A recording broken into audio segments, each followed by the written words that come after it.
Listen only mode. Good morning, everyone, and welcome to the Seven Figure Factor Chronicles. It is Monday. It's April 1st, and I hope that you're not an April fool and got caught on some jokes this morning. I actually find that this is a pretty awesome time of the year. It's, for us up here, it's almost like a new beginning. The snow is starting to melt, although we still have a good 4 or 5 feet to go. But the water's running and the birds are back out, and birds that we haven't seen, all winter long. And it's just a new beginning. And it's after Easter, so I mean, if the implications of Easter, it's a resurrection, a time that you can just simply have a do-over, right? Kill the past and have a do-over. But it's risky business, isn't it? It's risky business. Every time that we start something new, we don't know what the end result will be. So sometimes when we do that, we don't maybe take it to where it should go. We're afraid of things. We're afraid of the unknown. Well, should I quit my job and start a home business, or should I do this, or should I do that? We're asking all of these questions and wondering, what do I do next? But in that moment, we're just sitting still. We're just sitting still. So yeah, it's risky business. But if at any point in our lives we want to be on our own 2 feet, making our own decisions for ourselves, being the master, total master of our own domain, then we have to somewhere along the line take responsibility for it as well. We have to make the decision. And we don't. Too many of us just simply don't. We always have an excuse. Well, I should be doing that, but, maybe I'll start that tomorrow. Or if I start it now, I don't have enough time to get it completed before this happens. So you don't start at all. I mean, we all have save on our computer screens when we start something, but we don't always take that opportunity to take that 5 minutes and quickly do something. Because here's what happens, and it happens every single time. You're going to start it, and whatever was there stopping you in the beginning goes away because your mind shifts for you. And all of a sudden what you're doing is now the most important thing. And I don't mean that you should forget to pick up the kids at daycare or leave the supper burning on the stove. But there's always enough time to start. And if you have those 5 minutes, then start. I have to write a book. And I thought at first I was going to sit down and I was going to, just keep writing it. And, I'd have to sit down for an hour a day. And that's kind of what my editor said and all of this stuff. But I found that I couldn't do it that way. My thought process doesn't work that way. It's because I kind of trained it to work when I need it to work very quickly, but in short bursts of time. So I thought, okay, I can't sit down for an hour because I'm just looking at the computer going, well, I wonder what I'm going to say. It was just such a waste that what I did was I just took my little notepad, and whenever I had a thought, I just wrote the thought down. And I kept doing that. I kept writing the thoughts down. And then translating them back onto my computer when I had time to do things like that. I just hooked it up, and I've got one of the little Galaxy notepads. You write yourself a note, and it just goes right to your little thing, and then comes out on the computer. And then when I came back to it, all I had to do is string the thoughts together. And it didn't make any sense in order. But when I started reading it back, it made sense in my journey. So I knew it would make sense to people reading it, that's how we go through things. It's kind of like an ending to it, and then we kind of reflect back on it. Then we decide about other things in our lives that we will do or not do because of that experience, things we could have done differently. So the whole frame that what I had going through was much different when I was out the other side. So I couldn't remember the pain as much because my body, my mind had tempered it for me. But I think if I would have written in that ugly and raw and hurtful frame of mind, it would have been the most depressing book you've probably ever picked up. And that's not the end. The end is amazing. So, how do you work? Is it risky business for you? Are you afraid? Are you afraid to even put your toe in the water? Do you get stuck every once in a while just because you think, oh, I don't have enough time, or I can't do this, or this is hard for me? I was talking to a guy, well, not actually talking to him, this morning. He's a guy from India. And he was on my chat. He popped up on my Gmail chat. He didn't know how to become a member. And so, I just, through a chat, led him through the process, gave him that, do this. And what was most interesting to me is people here, many, many people that I bring into my business can't get through that enrollment process. They come back and say, oh, well, do I have to do this? Or, oh, why do I have to do that? It was like not 2 seconds later, this guy could, okay, I got my name in. Okay, I'm enrolled. Okay, I'm looking at the back screen. Okay, I'm reading all about it. Oh, I found my links. And I thought, oh, my goodness. I had almost written this guy off because he lives in India. And, it wasn't the best English. But then he astounded me with what he did in just this. I had not even finished typing the sentence, and he came back, yep, got in, yep, looking at it, yeah, I'll be back, got a slow connection. And I thought about it, and I thought, you know what, I made a judgment too. I made a judgment too. Now maybe this guy can help me with my business too. If he can gather in stuff, like he doesn't have a lot of money, but maybe he can do some work for me, and I can help him progress through his business. A connection was made. And a conversation was had. Stilted. But something got done. Something unexpected. Because I just didn't say, oh, well, you're in India, I'm not even going to talk to you. I made the connection, and he connected back. So if that kind of connection can be made, I certainly believe that for all of you, connections in your world could be made. And it's risky business. Yep, because you don't know what they're going to say. But they could say, damn fine idea, I'd love to join you in business. And until you say the words or make the connection, you're never going to know the answer to that. So that's my, April 1st, spring in my step. Probably had a little bit too much chocolate, but I'm having a great day. And I'm going to turn it over to Mr. Jim Rivas out of Atlanta, who might be sniffing a little bit with that pollen down there. All right. Good morning, everybody, and welcome to the Seven-Figure Factor, Factor 7 Chronicles for this morning, Monday, April 1st, April Fool's Day. Well, I bid hope none of you fall victim to any kind of jokes or anything. It's funny because I never remember April Fool's Day until somebody plays a little joke on me. And I'm pretty gullible about things like that because I actually walk around life not judging people. And so Mark's topic this morning is very appropriate and right on point because, and I guess I was lucky in some point because I grew up in an environment where, where people were judged constantly. And, if you've ever been in a situation like that where you're judged and many times judged unfairly or too quickly, you tend to, not want to do the same to other people, and and some people I know, they walk around judging the people wholeheartedly, and some of them vocally, and my whole thing about judging people is that if the best case scenario of it is that it limits me and limits the opportunities. Now there's different. Judging people versus using judgment are two separate things. Okay, they're two different things. It's important to know the difference.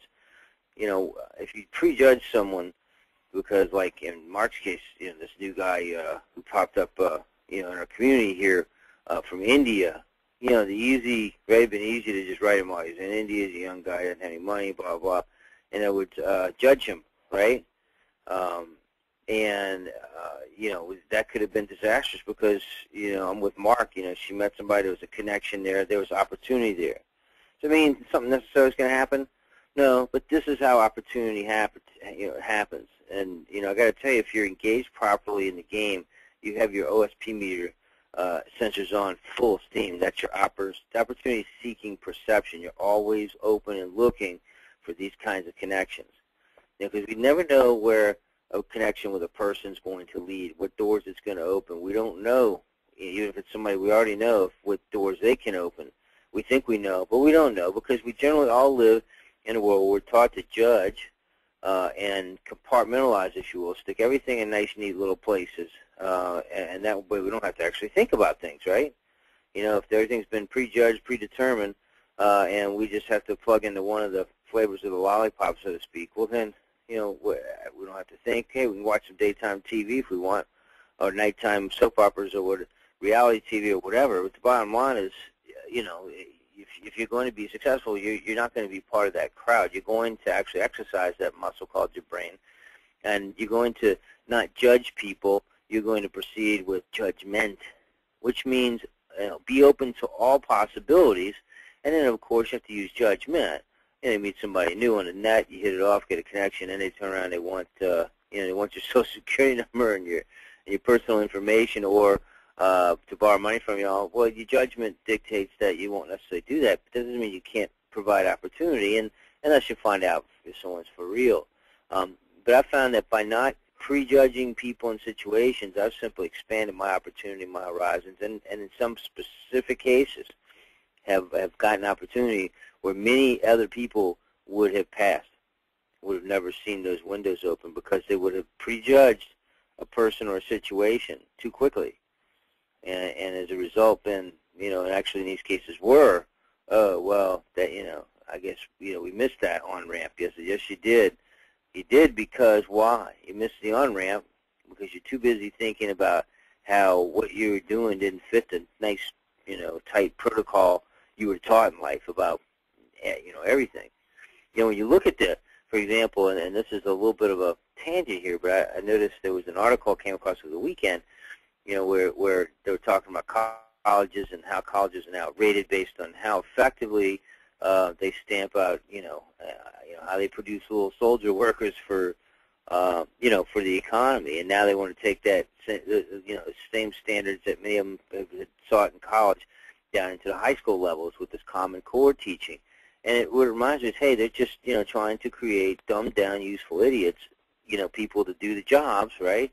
Remember, if you look at the education system, across North America, you see very clearly that people who have the highest grades are people who are more able to conform to the establishment thinking, right? They won't buck the system, they'll get the high grades, and they're able to read in and regurgitate, i.e. memorize instructions given to them more easily than others. That's really, that's really the nature of education, by and large these days when you look at it. So it's no wonder when you talk to people, especially in the new culture, the next wave of entrepreneurs, the next wave of youth out there, and try to understand and relate to them, you have to understand where they're actually coming from. So instead of just judging them all and saying, oh, their education was so slanted and so skewed that they'll never do X, which might be they'll never do free enterprise, they'll never succeed, whatever. No, you're just simply pre-assigning an outcome using judgment without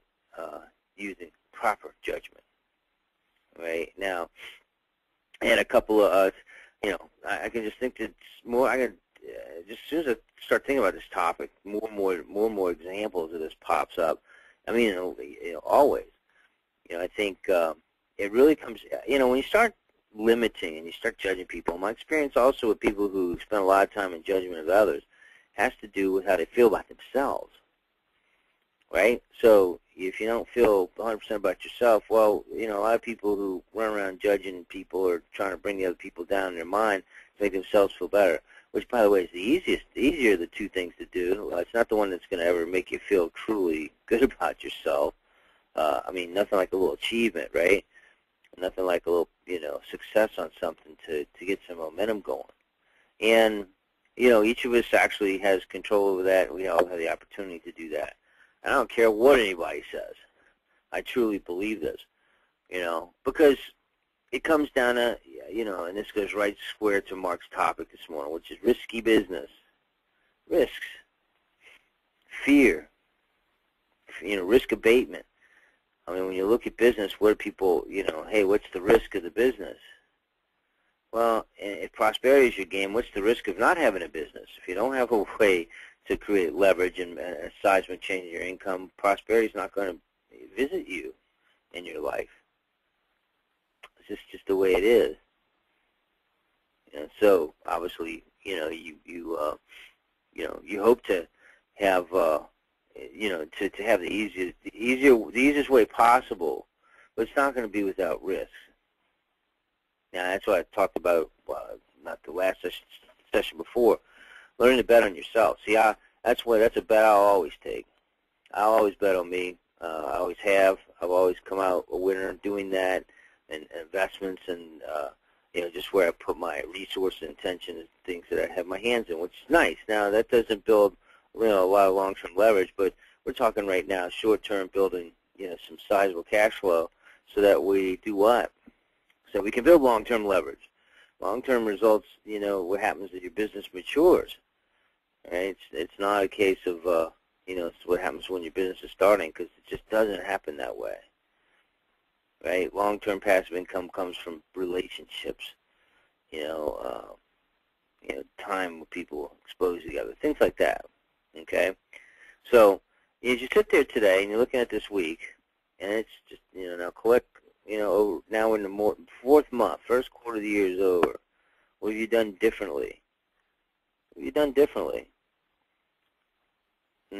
I mean, I know what I've done differently, and you guys can actually see some things I've done differently. It's producing results. Is it perfection? Is it everything I want? Oh, no, not even close. In fact, my own judgments are probably the harshest on it. Yet, I can tell you that it produces results, and there's not an it that does. It's the action that does. It's the action that does. And so if I assign myself, right, if I live in fear and not willing to risk, lack of approval from someone because maybe the things that I have are not totally where I want them, then I can sit and wait, right? And I mean, I got to tell you, there's no shortage of people out there who will give you their feedback, whether you ask for it or not. But it's a good business strategy to ask for it. If they have any kind of response that's, that's not what you're seeking, then what? You take it a certain way, or you can, and that's what's at risk, right? Is that feeling? You're risking how you're going to feel. What's going to happen to your self-esteem if somebody doesn't agree with you, or somebody has an evaluation of something you say. So you got to let go of that. Period. You got to let go of what other people think. I mean, what other people think about you is none of your business. I mean, the truth is, you want a lot of people talking about you. You want a lot of people saying, what's that person doing? Like in my case, what's Jim Rivas doing? Because you know what? Because that's people watching what's going on. It means I have a fan base, a following. Good, bad, or indifferent, doesn't matter.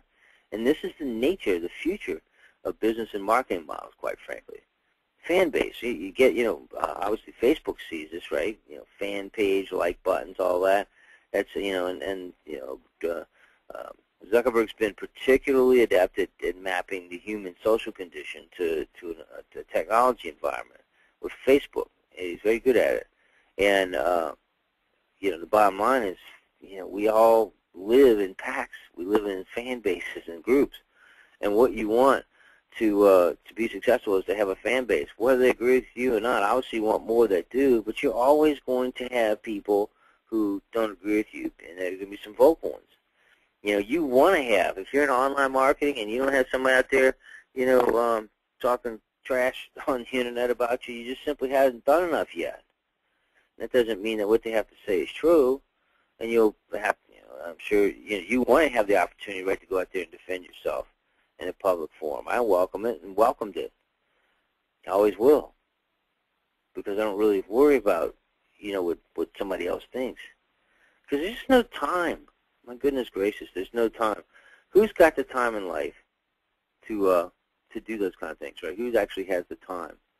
So this is what I had to, really want to share with you guys this morning. Is, when you and then dovetailing on what Mark says, when you really look at what's going on with you in terms of prosperity, are you doing it or are you not, is, a lot of times you're being stopped by what other people might think of you, right? And if you won't admit that to yourself, then, all right, sooner or later you'll have to if you want to be successful and peer through it.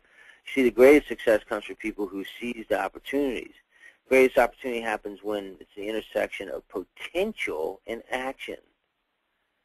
Potential and action. My first company I was in, I remember the story. The API had been around for 6-7 years before I got involved with it, but just 2-3 months or maybe 5 months before I got involved with it, a group of entrepreneurs brought the first online video squeeze page system into an opportunity, and the rest was history, right?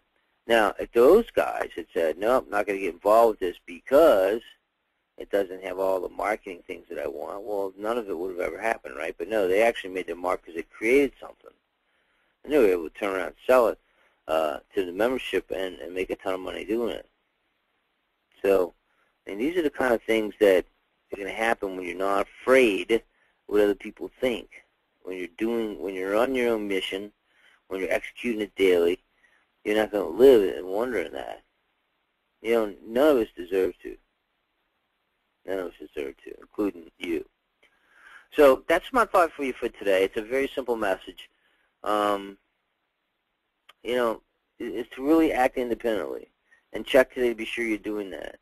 And for me, it's like, okay, especially if I'm working with a coaching client or somebody one-on-one, I'll ask them the question, okay, what's stopping you? What do you think is stopping you? Almost invariably, I get a list of, reasons. Some of them sound really good.